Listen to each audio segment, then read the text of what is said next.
welcome to Nourishing the Mother, where inspired women talk about the journey of motherhood through the common thread of parenting, relationship, and sexuality as a path to consciousness. We ask, in what ways can we show up more fully, live more meaningfully, parent more wholly, and love more unconditionally? How can we mine the wisdom from the experiences of our lives and expand into those challenges?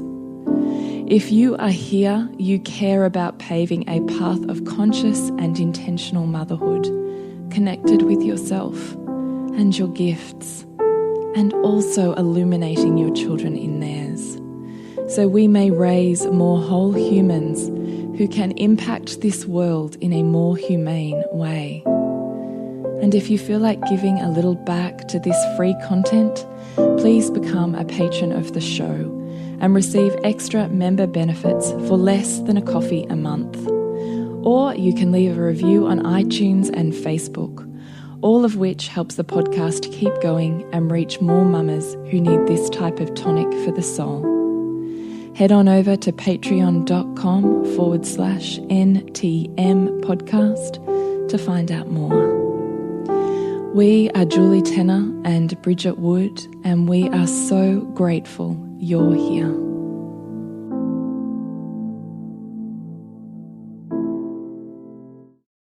Hello and welcome to Nourishing the Mother. I'm Bridget Wood. And I'm Julie Tenner. And today's podcast is just a tiny bit different because it is part of our Wellness Summit talk. And we walk you through a little bit more of a workshop style process that we did with the beautiful women who joined us via that. So today's podcast is called Unpacking Your Cultural Beliefs About Motherhood. So it's getting really clear about what is the context that's sitting underneath the way that you see yourself and motherhood in general, and what are the beliefs that you want to continue and what are the ones you want to leave behind and transform. So it's a really beautiful process. Make sure you have a journal or piece of paper and pen.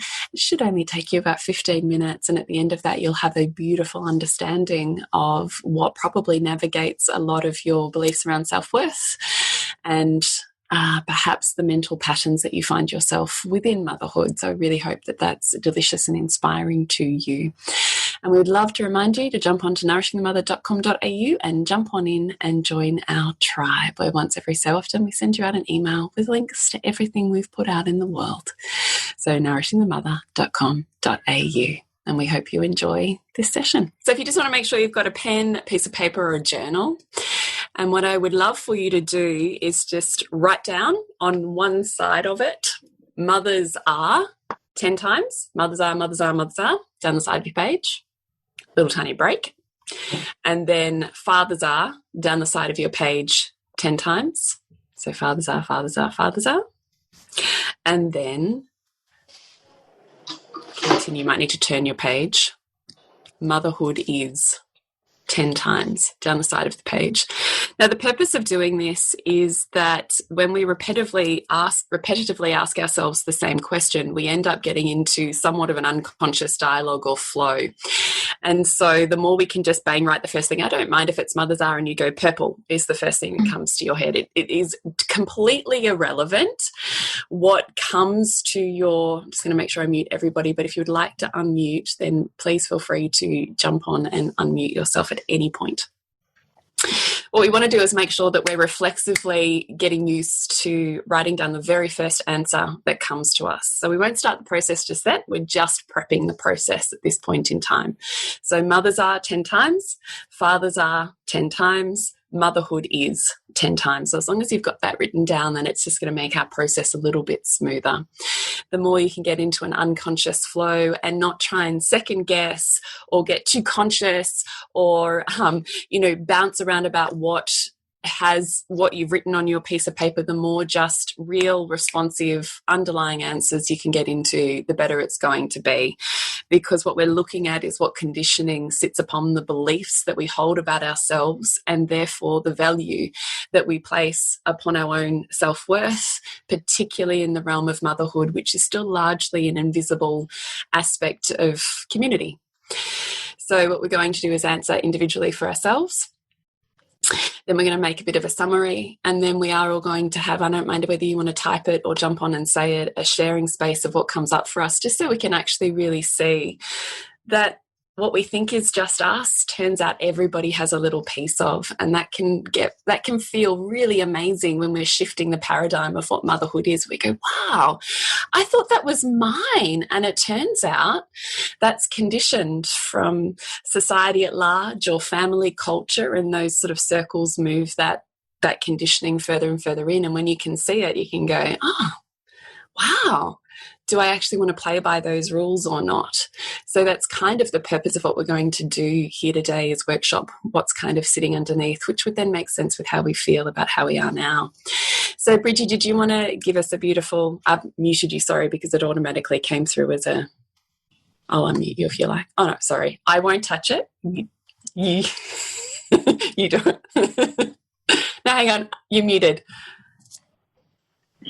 I think you've led beautifully with that setup into how much our motherhood is culturally created, and therefore when we bring in choice, what it can look like to create a different experience of it. And that desire to have a different experience of motherhood, or a more conscious experience of motherhood, was really what brought Julie and I together. It must be nearly 7 years ago now, where we first met, and we both had this felt sense that the council mothers group that we were put into, and the mainstream representation of motherhood that we could see reflected to us, was not something that we felt in alignment with. And so we both sought out natural parenting playgroup, which was really a place where you could come together with other people who, valued health and wellness, and who had this desire to have a more of an attachment-based connection with their children.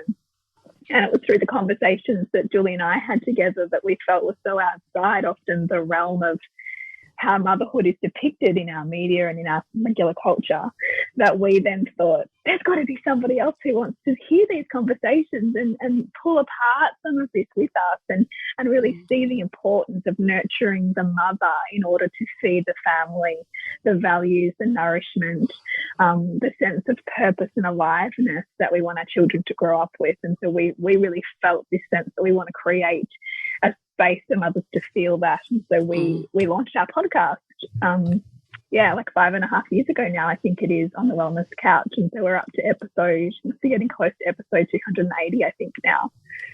So there is a rich vault of topics and deep dives and resources there, if you're new to the podcast, for you to go back and look at the same time as dive into this more practical workshop with us here.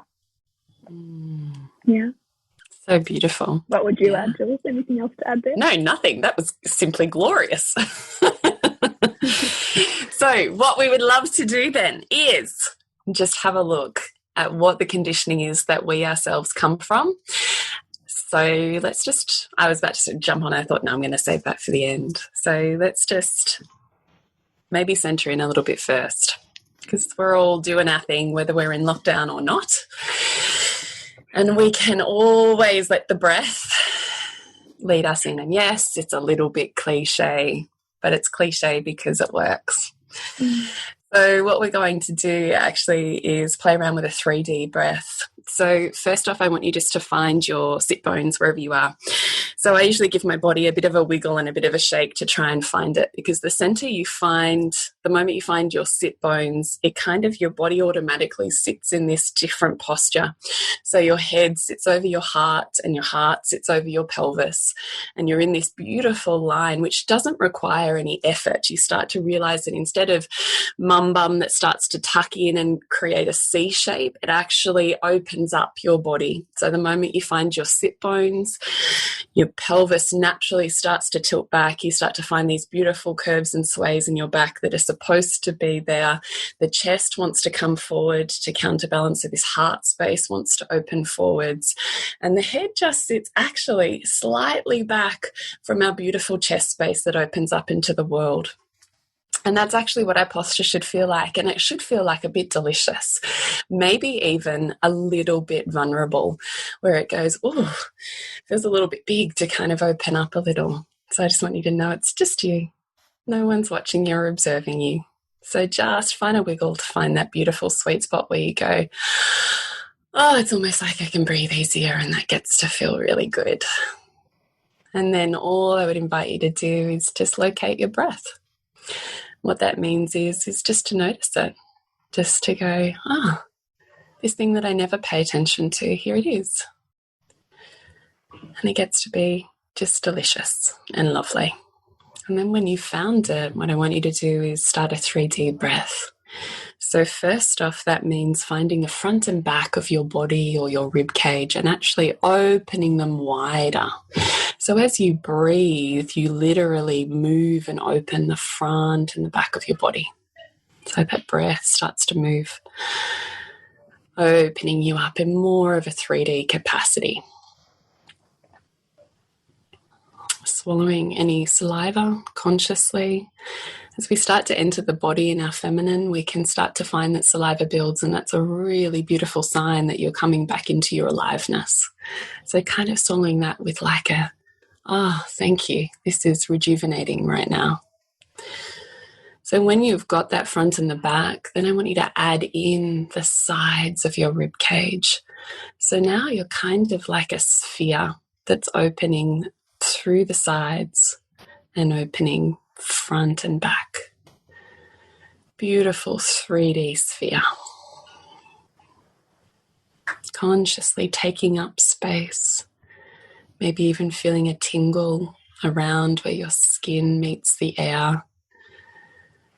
And going, this gets to feel beautiful, this taking up of extra space.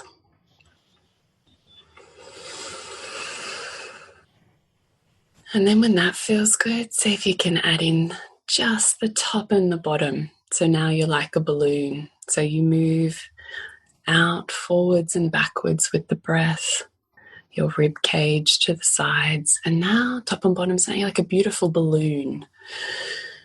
It opens up in all directions and then comes back in, because don't forget the universe is contraction and expansion, as are we. So we expand and it feels delicious, and we love all the lightness of when we get to be big and beautiful and keep on achieving in the world. But then we need to come back into ourselves, and that's the contraction. Back in we go. And that gets to feel like, hey, how you doing? Before we open up and take up space again in the world. And that gets to feel beautiful. So just really taking a moment to notice the 3D capacity inwardly and outwardly of your body and your breath.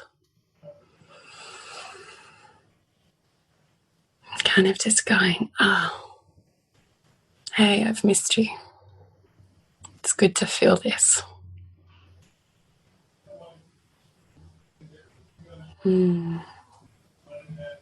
then when you're ready, if you feel like it, you can drop your presence down to your perineum or the very base of your pelvis, your beautiful bowl of creation. If you imagine there's a beautiful point at the bottom of that, you can have a breath and see if you can pull it down into that in and out breath. It might feel a little bit yummy. Maybe your heartbeat might slow a little.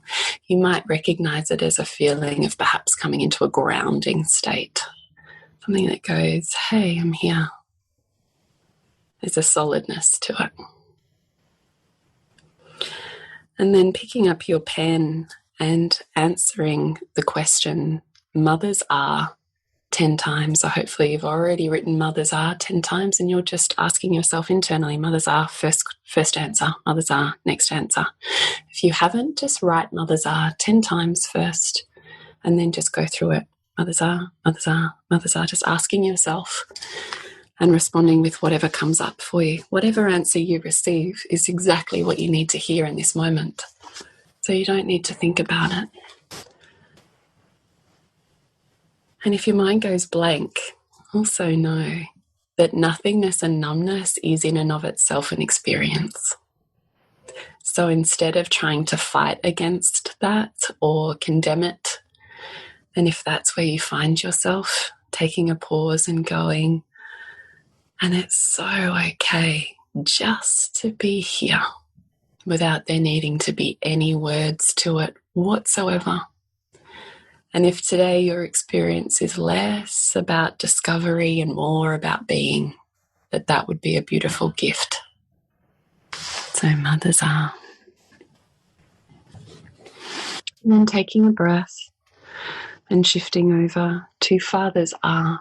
So if you haven't already written fathers are 10 times, writing that before you begin answering unconsciously.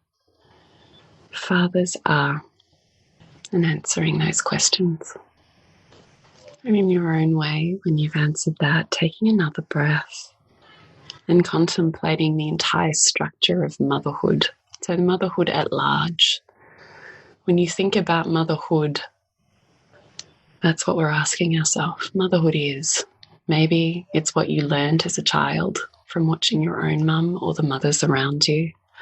Maybe it's cultural. Maybe it's something else.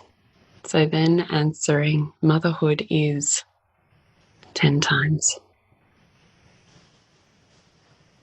So then I'd really love you to look over your answers one block at a time. So beginning with mothers are, and seeing when you look over your words, what type of summary you could give that, or even a few words. If you feel like sharing, we would love to hear from you. So I would love for you to type into the chat box or unmute and share with us what came up for you. The interesting thing with the answers are they can be quite a dichotomy. So you may have a mix of answers that go, like, I'll tell you mine. So I've got mothers are happy, sad, incongruent, not sure, weepy, floppy, strong, unhappy, burdened, and poor. So when I unconsciously answer, I go, wow, shit, I can see my entire family lineage there, right? It's like a beautiful mix in of all of it. Bridgie, what did you get? So I'll share mine. I think it was partly because of the setup that you so beautifully gave us that it was just so grounding. So I had mothers are powerful, influential, caregiving, life, beautiful, polarized, disconnected, wondrous, destructive, all giving and creating a world. Yeah. See, it's so beautiful to see our balance, isn't it? As we can see the parts that have been beautiful and the parts that our lineage or ourselves as children have struggled with, and we carry the stories of both. So it's so beautiful to see what exists for us. And perhaps even in our answers, you go, oh, me too. Oh, me too. And that's the most glorious thing about sharing is all of a sudden you think, I'm on my own here with this mix of like, I love motherhood and I hate motherhood and I really want to be here and I really don't want to be here, and this really glorious mix of the two. So to see where it is that we've come from and then how we see ourselves within that is kind of part of this process. Lucy, we'd love you to share. We'd love you to share. Do you want to unmute yourself? Hi, lovelies. How are you? Hi, really good. Hi. How are you? Good. So glad you guys joined the Wellness Summit this year. No way. Last year. So I had for mothers are sunshine, flow, pink, loving, belonging, joy, earth, powerful, having, and experience. That sounds like quite nourishing and delicious. So no sadness in that. It was a good grounding exercise to start with, Julie, so thank you for that. So is that your story? Like, is that the lineage that you came from, or is that the work, the representation of the work you've done when you're feeling grounded? That's what comes forward. Yeah, definitely the work I've done in grounding, because I think before that it would have been a lot more probably painful words, I think, to be honest. Wow. That's extraordinary then, isn't it? So you can see how you've changed the narrative, and if your body was in a different state, would your answers be different? Yep, 100%. So fascinating. Yep. So fascinating. Yeah. Thank you. Kathy's written tender. Yeah, you go, Bridgie. Yeah, so Kathy shared tender, nurturing, dependable, reliable, compassionate, easeful. Really Does it change? there. I'm so interested by that. It is really anchored, isn't it? Does it change for you too, Kathy, depending on the body state? Like, was the breath practice in? Does that change answers? I hadn't thought about it. Definitely. It's so fascinating. I'm really surprised about the easeful thing at the end. Like they got more and more positive. So interesting Yeah. to me. Thank you. Elizabeth says, yours were definitely in two groups. Strong warriors, amazing, everything to everyone, providers and caregivers. And then the flip, tired, distracted, guilty, trying to do too much. Yeah, gosh. Can you see how we're all nodding, going, yeah, me too. And we start to see how it's this cultural setup as opposed to, was it even ours to begin with? Or do we want to continue that narrative forward? And same for you too, dichotomy. Yeah, so interesting, isn't it? I kind of love it. Let's have a look at what we got, because we're also conscious that we've got 10 minutes left in here because we're on a very strict schedule with the wellness couch. We've got to be out by 1:10. So let's have a look at what we got for fathers. So just have a review of your answers with fathers. Might have a quick share about that. Bridget, I'm happy to share mine, yeah. So I had fathers are distant, loving, playful, angry, disconnected, providers, giving up themselves, generous, tidy, and hurtful. So good, isn't it? So like it's again, such a great way, to see you can see again like that, and then I see that that's my story, like what I can see aspects of my father, and then also aspects that I see reflected in my husband, that where I close because it's a reminder of my father. So some ways come up that I know I've internalized from my conditioning that I then get to meet in relationship and get to reparent essentially through parenting our children. So I mean, it's beautiful. But again, you see that dichotomy quite strongly there, right? I really love that you said that, actually, because we haven't got time to really go into it today, unfortunately. But part of what we adore, as you'll know if you already follow us, is the process of looking at the function within the dysfunction and the dynamics of family and relationship, and essentially the blueprint that we carry with us, which is part of what this is. We don't marry our dads or our mums, but we marry a dynamic that's pretty much the same as the style of love that we grew up in, so that, one, we're comfortable enough to stay, two, it's ever so slightly different that we also want to stay, and it gives us the perfect growing ground to transform what was wounded into something that can be a superpower. So we marry a dynamic which is, or marry in terms of relationship, into the dynamic of love which we are blueprinted with, which this is kind of part of working out what that is. It's so fascinating. So I really love that you shared that, Bridgie. Let's have a look what else we've got. So Elizabeth has said, for fathers, interesting, I only got positives. Fun, energetic, awesome, relaxed, and leaders. See, this is what I find so fascinating too, because you can start to see how culture, and we're part of the conditioning of culture, even when we think we're living outside of it, right? And Bridgie and I work pretty hard to live outside of it, but still we go, here's culture, right? Here it is in almost my epigenetic DNA. Fathers are so fun and strong and courageous and have money and they're fun, and then we go and mothers are like sad and dependent, and we start to see this cultural programming, which is just as a conversation point, fascinating to witness outside of us and inside of us. So I really love that, because we can see also how our world champions the masculine traits and attributes and downplays, or I'm never going to say it right, invisibilizes the experience of the feminine, particularly the feminine that's in the life stage of motherhood. So it's fascinating.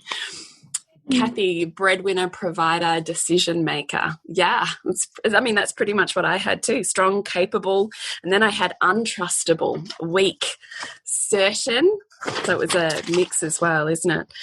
Jokey, free, money and fun. So you can almost see these championing of masculine traits and the blueprinting of what we have that also we'll see intimately in our own relationships, which is delicious. And it's an invitation to see that if you have that story, like that more polarized story on fathers, that you then might have its opposite in mothers.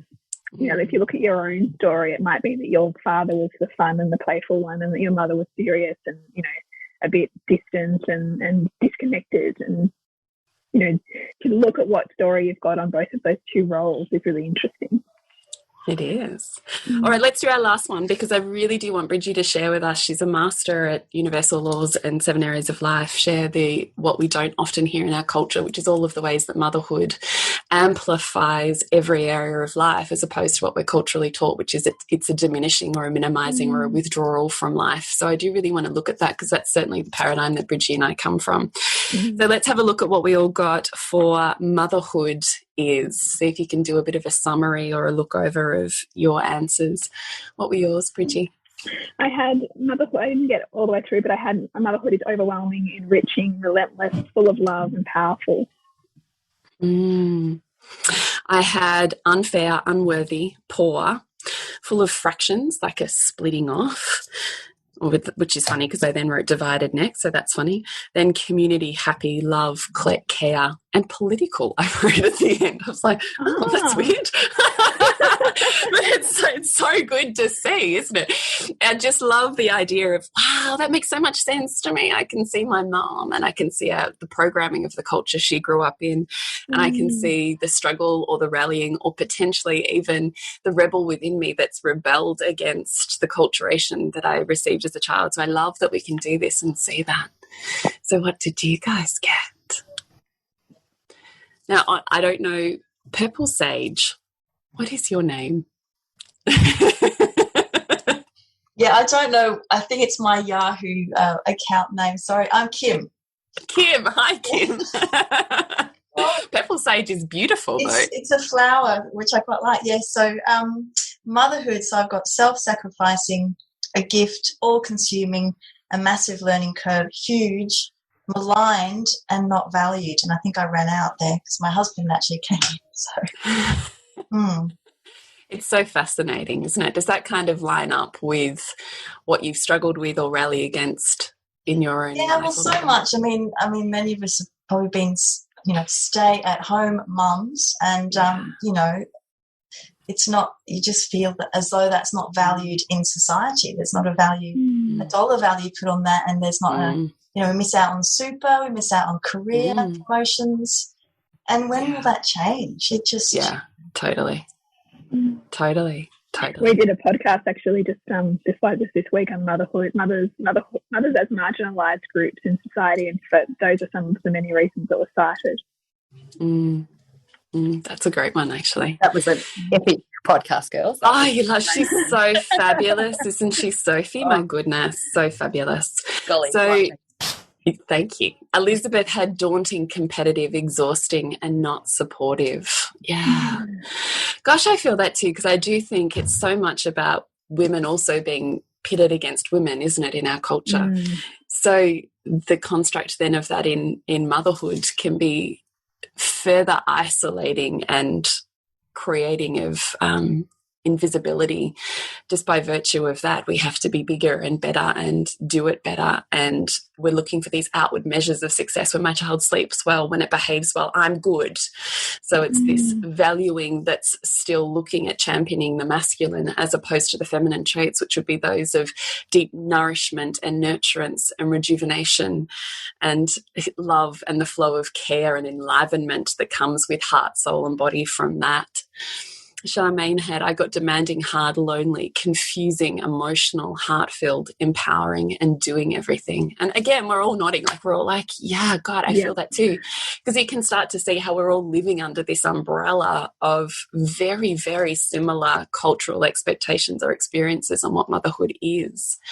So because we've only got a few minutes left, Bridget, would you mind running us through motherhood as serving the 7 areas of life so that we can leave this one looking at the ways in which we're programmed, and then what we wanted you to be able to do is, which we don't have time for, is looking at what the vision is for your motherhood. What is the belief that you actually want to be instilling and moving forwards with, and creating the worth and the value within yourself that changes the paradigm. So I wanted Bridgie to kind of frame that, with us and for us.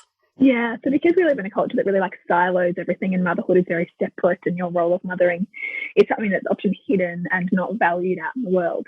If we can shift that lens of perception and look instead about how our mothering and our motherhood actually is of service to all of our other areas of life, we can then raise up our sense of value in the work that we do. So to consider that we have 7 areas of life. So we've got our spiritual area, our mental, vocational, physical, financial, family, and social. And as humans, we're here to work on our empowerment across all of those areas. And so, for example, motherhood, the way that motherhood requires us to pivot and stretch and manage different people's needs. We're quite entrepreneurial, right? We're having to constantly build skill sets all of the time and find new resources and look at different ways of thinking and being. Those skills can be really beautifully transferred into our vocation and our mental service in the world, because we're having to think on our feet. But if we're internalizing the perception that what we're doing is not worthy, then we're lowering our own self-worth in it, instead of going, how is what I'm doing today serving my growth in these other areas of my life? How is my picking up the toys on the floor and helping, playing with my child, building my physical strength and fitness? How is the ways in which I go out and help my child in the world make friends, building my area of social influence and negotiation and relationship? How is my managing of the family budget serving my financial empowerment and thinking and visioning ahead? So when we ask ourselves these questions and we look at all of those areas of life, we shift our perception that motherhood is this place to endure or hide or do until something else better comes along, and instead go, actually, right here is deeply purposeful. Right here is meaningful. And so what I'd love you to take away is to take away each of those areas of life, which we'll put, Julie, you might want to type them in the comments. And if you could ask yourself, how is my motherhood serving me and helping me grow in each of these areas, then we can actually journal that out and build up our self-worth in motherhood, and see that it's not something that takes us away from being of meaning in the world, but actually is deeply meaningful in and of itself.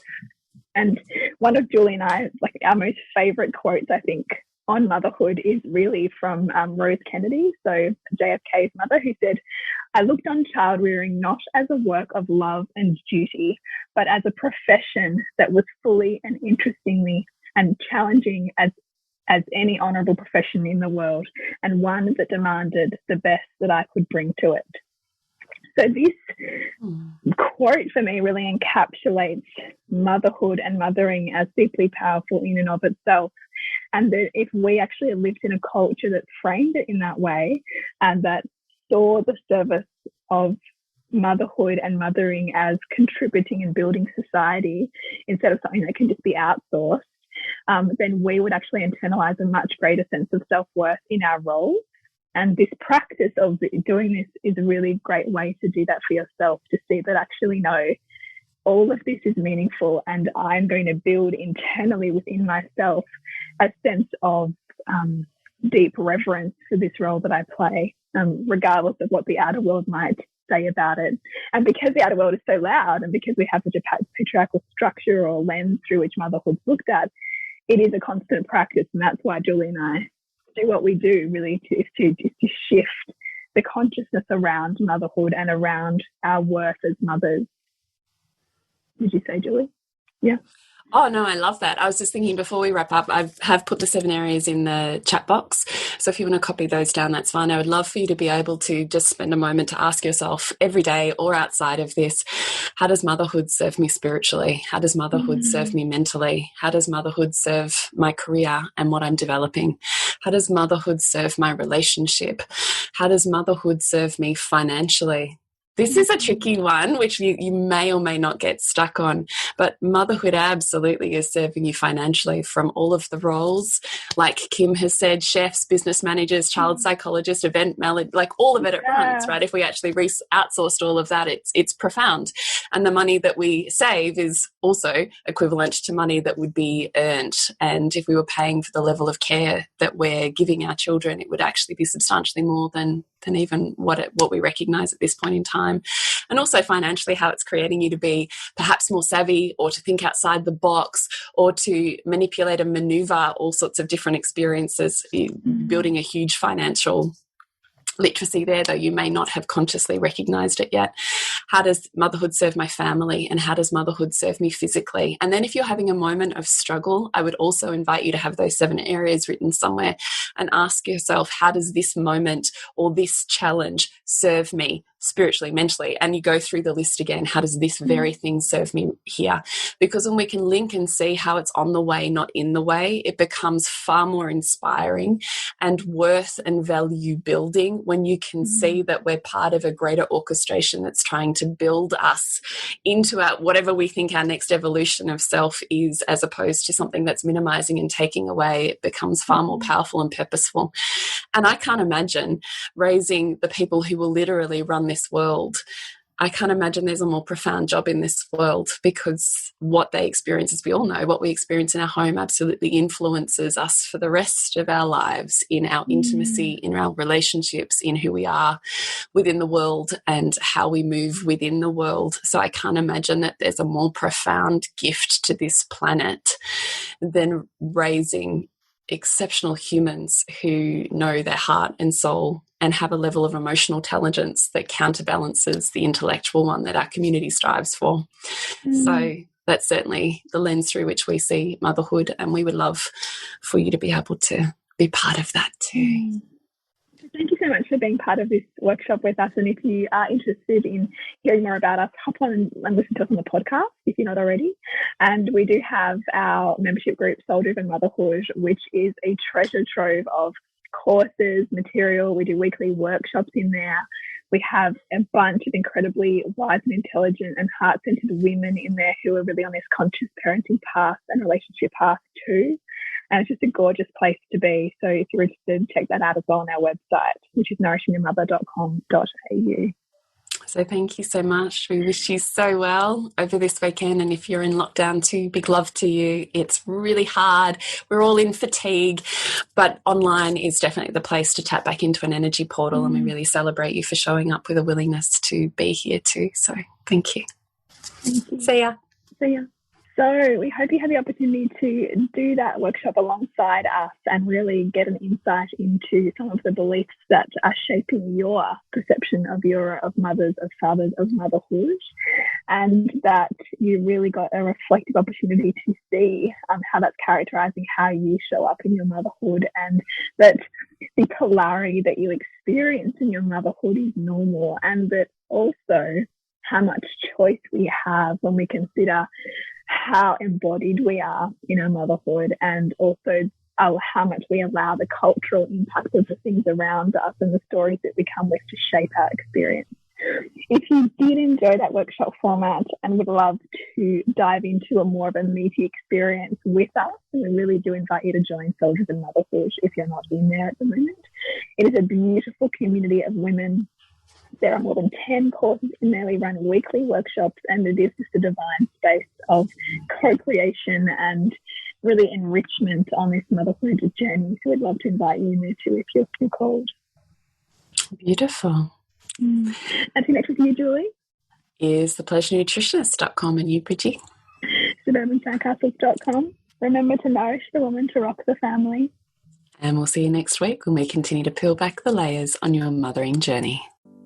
And if you want to support Nourishing the Mother and all the late nights, the early mornings, the blood, sweat and tears we pour into our art, then please go to patreon.com/NTM podcast and become our patron. As a patron, you're helping all of the cost of operating this podcast, the hosting, the editing, the transcription, helping all of that be completely covered, and joining a community who are all about honouring our journeys and continuing to open. The more support we have, the longer we can last. So become a patron. We'd love to have you. Go to patreon.com/NTM podcast. We literally couldn't do this without you. Thank you so much for listening, and please share this podcast with anyone you think it would be medicine for.